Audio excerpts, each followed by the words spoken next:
The Newsround on Off the Ball. With Gillette. Put your best face forward with our new and improved razors. This is News Talk. Hello there, you're welcome along to Monday evening's Off the Ball. So Ireland's World Cup qualification hopes back on surer footing after a win yesterday against Italy. Fiona Coughlin is with us around 7:30. Captain Padraig Harrington and Team Europe have jetted towards Wisconsin this afternoon. We have got a 35-minute Golf Weekly interview with Padraig Harrington. We're going to play you that after 8 o'clock. And then football show, Thomas Tuchel's stock continues to rise. Pep and Man City faltering. David Moyes' Mark Noble gamble backfired spectacularly. Pat Nevin is with us after 9. David Kelly of the Irish Independent with us, as well as Vera Pauw and the Republic of Ireland are back in action. 7-game losing streak starting to look lengthy enough at this stage. 53106 the text number. We're at Off the Ball on Twitter. Very happy to say Mr. Johnny Ward's in studio. How you doing? How are you getting on, Joe? I'm very well. Richie McCormack with us as well. How you, Rich? Young Joe, how are you? Very well. So, lot going on. Johnny Ward was cycling like nobody's business over the weekend. Go on, give us your stats. Give it to us. Just went down to Graiguenamanagh, which is a lovely, lovely part of the country, with the Clane Wheelers, but we took in Mount Leinster on the way. And Mount Leinster was absolutely spectacular. And I think everyone who set off with the Clane Wheelers group completed it, despite the fact it's I think it's a climb that features in the Ross from time to time. And then when you get to Mount Leinster, it's an amazing view, and you can see into I suppose 2 or 3 counties. But RTE has a mast that you can go up to. The road has been kind of cordoned off, I think maybe because of vandalism. I was reading on this today, but it's a 2.5 kilometre road up to the mast that essentially is an average of 14%. So it's the toughest climb in Ireland, and so we'd all agreed essentially that we weren't going to do it. But I don't know, it was the staggering beauty as we came to the kind of the original peak in Mount Leinster that got us in good form, and everyone, there were 5 of us there, and we all said we'd try it, and no one got off the bike. Everyone got up. It's 20 minutes basically on the bike of as going as slow as you can. 8 kilometres an hour, give or take. So you're barely walking. But it's so tough, like it's so tough. So I like, for somebody who wasn't cycling only until last year and had never heard of the Clane Wheelers, I was really, really proud that 5 lads of various ages and various climbing capabilities, really various bikes, various weights, could get up a hill like that and not get off the bike, because it's mental torture as well as physical. And this isn't a charity thing as such you're doing. This is now just your lifestyle. You're just now a lycra wearing warrior, is that right? Middle-aged man in lycra mammal, yeah. I can't believe it's happened to you, Johnny. Yeah, so I think a lot of people will reflect on the pandemic and just say, well, I just started doing different things, because like the start of the pandemic, I'd no work, no exercise, so the AstroTurf which I would play was obviously cancelled. The gyms were closed. So my neighbours Ronan and Lorna just said, do you fancy coming for a cycle with us? And it's just the social aspect to it as well. Like, it's, you meet so many people, and I thought when I joined a cycling club they'd be really boring and all they do is talk about cycling. That latter part is true, but they actually like the crack as well. So like, we all went out Saturday night and cycled back yesterday, and it's funny because we were 20k into the cycle on Saturday, and I just said to the lads, like, this is nothing anymore. Like, 20k just doesn't even register. Whereas like up until last April, I live in Fatima, I'd never cycled to Tala, like, which would be 7 or 8k. Would never come into my head to cycle that far. So just to get this different mindset. Nice. Good. But yeah, so David Gillick, like, I was on here with him before. We're gonna go out for a spin this week. Kieran Lennon of the Independent, we were talking pre-show about the podcast that he's brought out this week and the whole Michelle Smith thing. I've been cycling with him last week, and you get to know people, and you know, Wicklow is stunning. Like, a lot of South Dublin is stunning, and there's no better way to traverse it than the bike, I think. Yeah, amazing. Yeah, the Michelle Smith stuff is fascinating. We did the paper review yesterday. Paul Kimmage was in the Irish, or Sunday Independent, part 2 of, I presume, 3 parts. Maybe there's more. I'm quite happy for them to keep on coming, but he was just going over the period he was going over in part 2 yesterday. Was that period, say, post 92, before 96, where Michelle Smith's improvement is spectacular, and she's knocking like 9 seconds off previous bests, and everybody's agog. And It's just fascinating, and there's anecdotes from Gary O'Toole in '93, I think it was. There was a championship on in Palma. Michelle Smith was on the flight, and they got to the pool, and they just went straight to the pool to have a look at the facility, and she takes off her top and gets about to get into the pool, and Gary O'Toole's line in the piece yesterday was, "Holy shit." Just transformation. And it's fantastic journalism. It's just so enjoyable to read. And I don't really have that much interest in swimming or whatever, but obviously everyone was invested in that at the time. And Paul Kimmage this is the stuff that he nails. Well, it's also just so extraordinary that we are a country of this size. And technically, if you go by medals, our greatest Olympian has this shadow hanging over her career on the back of the fact that obviously she was banned for 4 years for tampering with a urine sample. So every 4 years, and it happened this year when the Olympics are on and we have the medals table, it's there. And maybe we haven't talked about it that much. Obviously it's difficult legally and every other which way to talk about, but I think a lot of people are really enjoying the walk down memory lane. So yeah, and I was kind of, I suppose, minded how well Mona McSharry has done as well, and swimming is so tough. But I suppose what was interesting for me was that basically your swimmers slow down very young. Like Janet Evans at 24 was over there. Yeah, which is hard to believe. And without over pushing the whole cycling thing, that's the great thing. Like that with cycling, you can. Oh my God, is this what? Does everything come back to cycling in your life now? It's yeah. like it's like golf, yeah. It's like Walter in The Big Lebowski. Everything's about Vietnam. I just didn't think Michelle Smith was going back to your cycling, but here we are. Let's just talk about cycling, actually. But like Larkin Wire, who would be clerk of the course and ex-jockey, like Larkin's late 50s and he's amazing on the bike. But I was surprised that like the problem people had with Michelle's improvement was that she was 26, was she? Yeah. And to me, like obviously that I don't know anything about cycling or about swimming, but yeah. So it's a brilliant read. I mean, if you haven't picked up the paper, I think this is why the Independent. Having a subscription service now makes a lot of sense, because people will subscribe for stuff like this, and it's fantastic journalism. It's what a Sunday newspaper should be all about. Yeah, absolutely. So, well, I mean, look, absolutely read the piece as well. We had Cliona Foley and Kieran Cunningham on the paper review yesterday who both worked around that time, so they had brilliant memories and anecdotes. So the paper review is worth a listen as well. I think we hadn't planned it, but we ended up doing the first 40 odd minutes on just the Michelle Smith piece alone. So that's waiting for you in all the usual places. We should start the news round, Richie. It is with thanks to Gillette. Put your best face forward with their new and improved razors. This Dundalk situation, Rich, seems very serious. Yeah, the nightmare season just continues, Joe. They're going to be without as many as 11 players for tomorrow night's FAI Cup quarter-final replay with Finn Harps.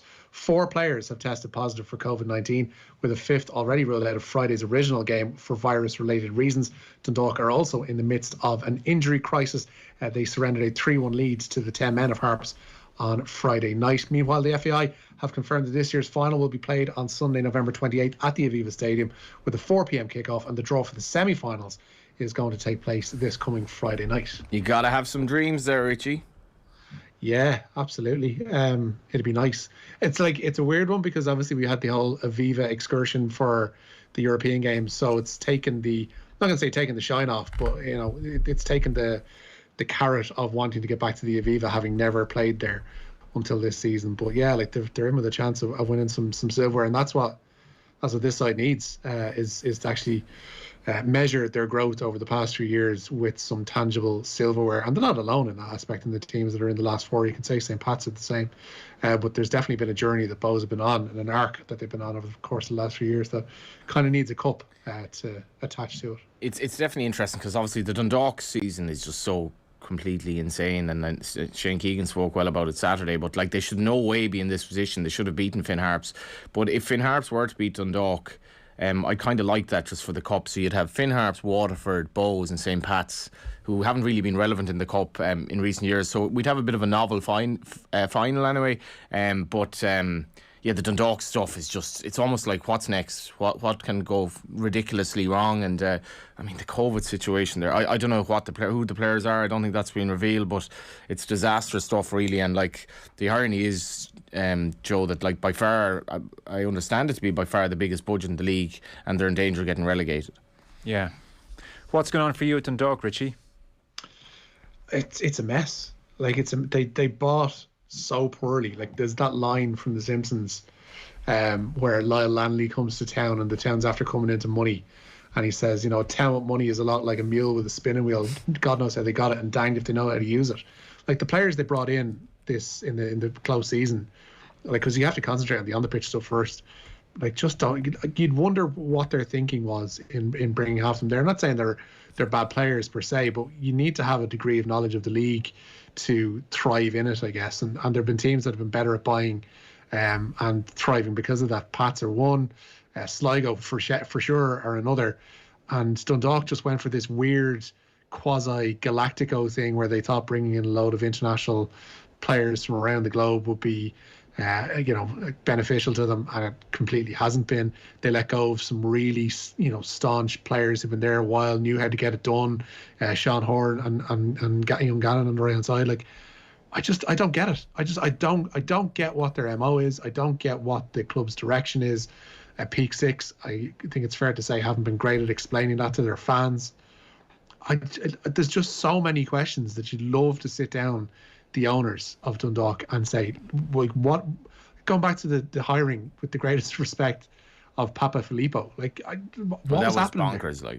It was look at it in retrospect, it was mad. Even Shane's situation, Shane tried to point out to them. I think he mentioned on the show before that, listen, lads, I'm not a team manager.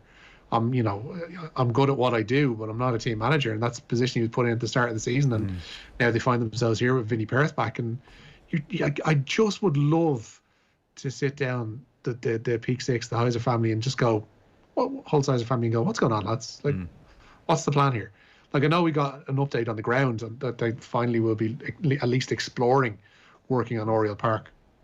But beyond that, to have squandered the position that they were in 18 months ago to be here is just, it's barmy. Yeah, okay. Where are we going next?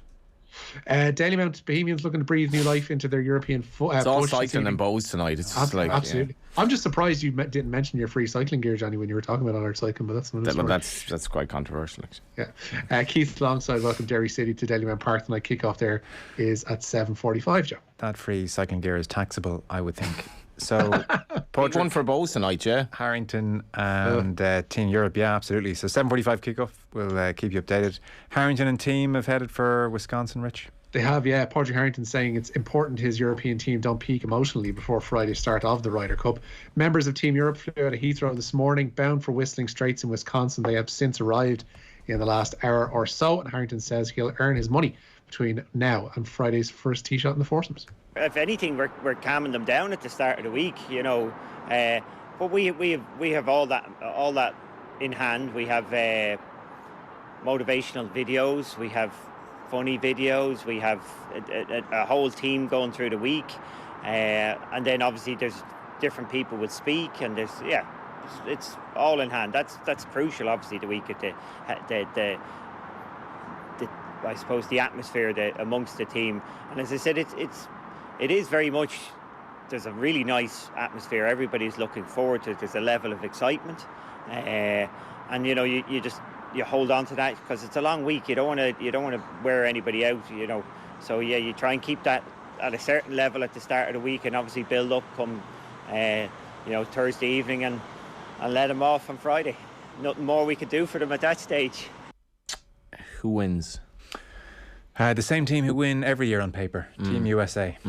Certainly when it's in USA. I mean, what difference does that make? Is it familiarity with the courses, or is it partisan crowd, or both? And they'll set up the course to suit the strengths, the traditional strengths of a team. So, for instance, in Paris, which was the last one on European soil, obviously they had high rough and narrow fairways, and the Americans hate that. And also the green speeds, slower in Europe, faster in America. All that stuff comes into it, but.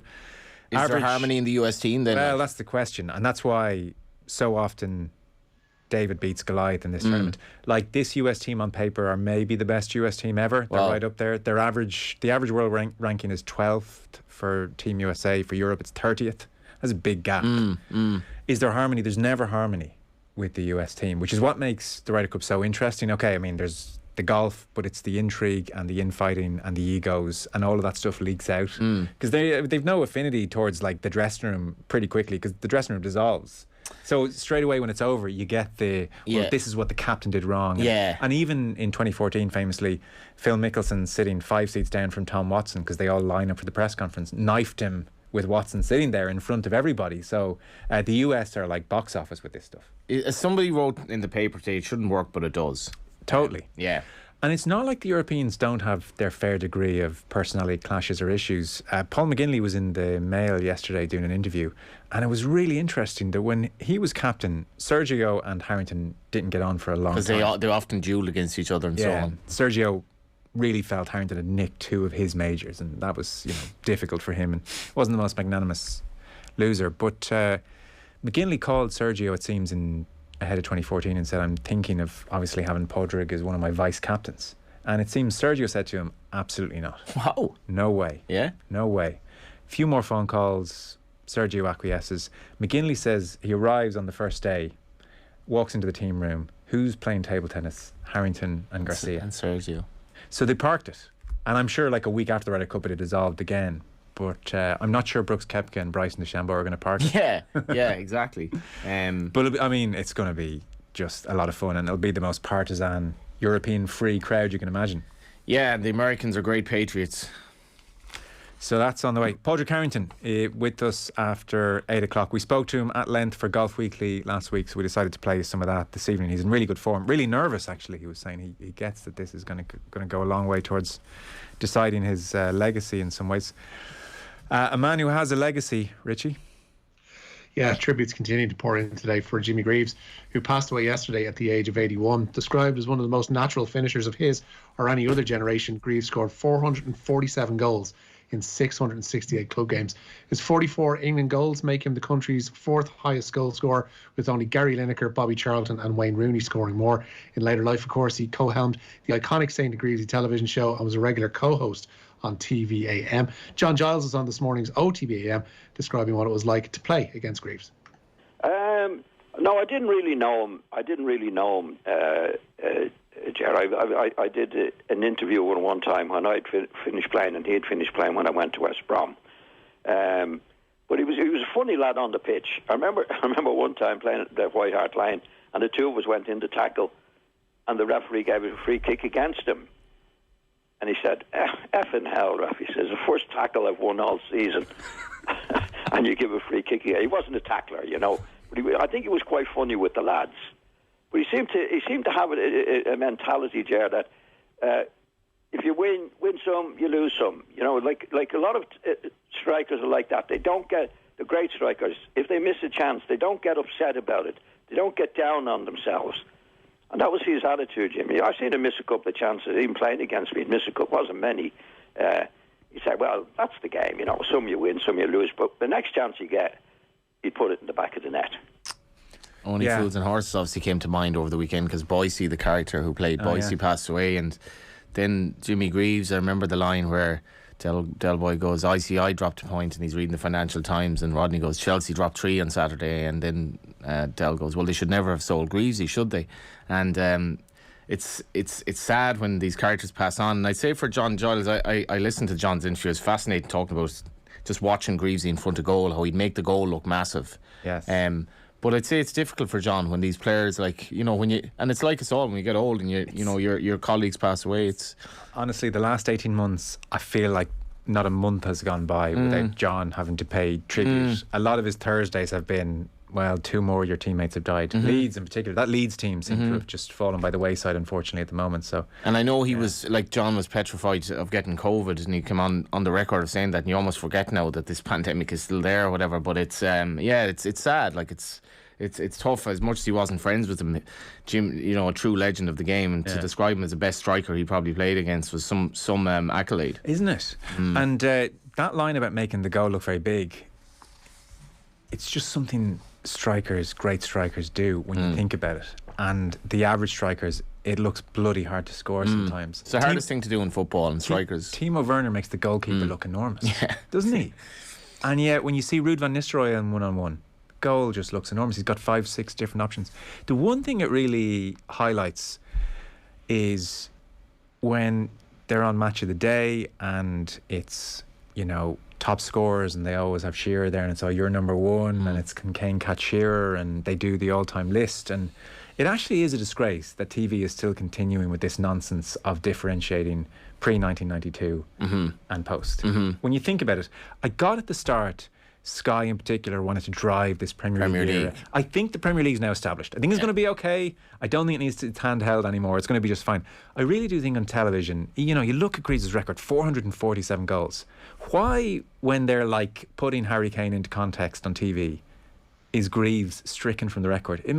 It's a nonsense. No sense. It's such a nonsense. It's like year zero in Cambodia and nothing happened before that. Well, actually, no, it did. And it was the same first division as this, just at a different name. Yeah. Do you know what I mean? It's actually embarrassing, Richie, when you're now watching TV and they omit someone like Greaves. I wonder if his death actually, and a moment of reflection and an acknowledgement of how many goals he scored, might prompt TV to go, do you know what? Premier League's going to be just fine. We don't need to pretend history didn't happen, and actually let's just open up the record books. Yeah, you'd hope so. And it's not like 1992 or 93 is comparable to the present day either. I mean, like, exactly. Time moves on, the game moves on, everything progresses and evolves. But the very fact that his numbers will not change. Like, he was one of the most natural goal scorers I think ever. Like, I was looking through compilations of his stuff online yesterday and today, and you won't see him score the same goal twice. And with every different type of goal, he'll look equally as comfortable in front of goal or taking it. He was just a phenomenon. And to go off and try and forge a career in Italy, like, granted, he says it didn't work out, whatever. But at that age and at that stage in his career and that stage in the World Games evolution, to go off and play and try your hand at AC Milan was fantastic. Came back and just set the world on fire at Spurs. Did, you know, pretty well at West Ham as well. Like, he talked about it in an interview, and there's some candid ones going around about how, you know, they wanted to basically bring in Martin Peters and they were going to use him as a makeweight. And he says, just let me go, I'll just go. Right. You know, and went to West Ham and was, I think it was league top scorer his first season there. He just said, like, I'm going through a bad patch. Like John mentioned there, like, he'll get another one. He just knew he was going through a bad patch and it'll come good for him again. And it did. Yeah. And he continued being a really good striker for West Ham. But, like, yeah, just a totem of the game. And to see these characters like him and like Ian St. John and like Jack and half the other Leeds team members that have passed away sadly in the last 18 months, it's a difficult thing to go through to see these icons fade. Your point about the relevance of say an Alan Shearer goal scored in 92 in comparison with today is a great one, because I mean, I guess the older we all get to realise that 20-30 years is just the blink of an eye. And so if we're cancelling out an Alan Shearer goal scored in 92, you go back 30 years from 92, it was 1962. Like, it's all so within touching distance. We're not talking ancient history here at all. Maybe some of our younger listeners think it is ancient, but as you inferred, Joe, we're not quite in that bracket anymore. So, Richie, Ireland and World Cup hopes on surer footing, if still not guaranteed. They have Scotland, I think, next Saturday. Yeah, they do. Yeah, it's a little bit more within their hands anyway. They got their World Cup qualification bid back on track yesterday. Wingers Bevan Parsons and Amy Lee Murphy-Crowe scored the tries as Ireland beat Italy 15-7 in Parma. Ireland play Scotland on Saturday, as you mentioned, and all four teams in the group now have one win apiece going into that final round of matches. Yeah, so basically second place, if Ireland do finish second, is not the end of the world. They'll go into a repechage later on in the year with another chance to qualify. But if they want to qualify automatically and win this group, then this will come down to points difference. There was some confusion. For a time it seemed it was head-to-head, but it looks like it's points difference. So Italy at the better points difference, they're 10 points better off than Ireland. So say Ireland beats Scotland with a bonus point and Italy beats Spain with a bonus point, for instance, Ireland are going to have to win by 11 points more. So it's still a tall enough order, or else they're relying on Spain to do them a favour against Italy at the weekend. Fiona Coughlin's on this hour to chat us through that. I'm still actually, just to interrupt, I'm still surprised at the... Is this about cycling? No. Okay, sorry. Actually, I'm still surprised at the sluggish nature of companies to sponsor, like, emerging female talent. So, like Bevan Parsons, for example. Like, this, it's so marketable. Yeah. And, like, when you see Davy sponsoring Leona Maguire and so forth, and how good that is for Davy's image. Like, I don't know, I'm probably missing the point here, but I don't know why they aren't falling over themselves to market women like that who are emerging in emerging sports and are extremely talented. Yeah, they're getting there. Getting there slowly. But yeah, because I just think, like, and I mean, some of the figures even for the amount of people watching women's sport and TV are staggering, absolutely staggering, and. From a League of Ireland perspective, it's actually hard to compare because it doesn't compare well More people want to watch women's sport, and the League of Ireland, we need to work on how we get more people to watch it, basically. Yeah. So, Tipperary of a football manager? Yeah, they're going to stick with David Power for the next 3 years. Last year, of course, saw Power lead the Premier County footballers to a first Munster title in 85 years. Paddy Christie is going to continue as Tip under-20 boss, as well as serving as one of Power's selectors.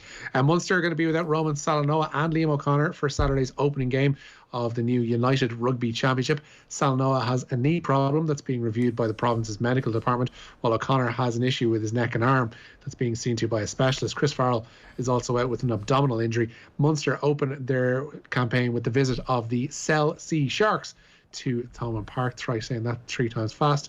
Dan Levy, Andrew Porter and Gary Ringrose are all in contention for Leinster's game with the Vodacom Bulls. All 3 have returned to full training alongside Kieran Frawley and Nick McCarthy. However, Harry Byrne and Josh Murphy have been ruled out of that game at the Aviva. Very good. Richie, thank you. Nice, lads. Cheers, Richie McCormack there with the news round. I should give you a chance to enter our competition. This week it's European Week of Sport, which aims to promote sport and physical activity in all countries across Europe. This week is for everyone regardless of age, background or fitness level. So the aim is to inspire Europeans to #BeActive on a regular basis. To celebrate brilliant competition, we're giving away a €100 Sport Ireland Campus voucher every night this week. All our nightly winners also go into the draw for our end of week prize too, which is a family coaching session with former Olympians at the Sport Ireland campus and a tour of the facility, which is brilliant as well, the facility, if you haven't been there. You'll get to do an athletics session and you can jump off the 10-metre diving board as well if you're in the mood. And there's a €500 voucher for the sports campus as well. To be in with the chance of winning, just tell us who won Euro 2020. Text your name and answer to 53106 for 30 cents and we'll get in touch with you if you're the winner after the show. Johnny Ward, pleasure. Thanks, my man. Bevan is actually the fresh food ambassador with Aldi Ireland. There you go. There you go. So there you go. There I just probably should have checked that before I went on raving. Check. Come on the radio. Why would say you your check? piece and then check. Much easier when you do no research. We're talking to Fiona Coughlin next. The news round on Off the Ball. With Gillette. Put your best face forward with our new and improved razors.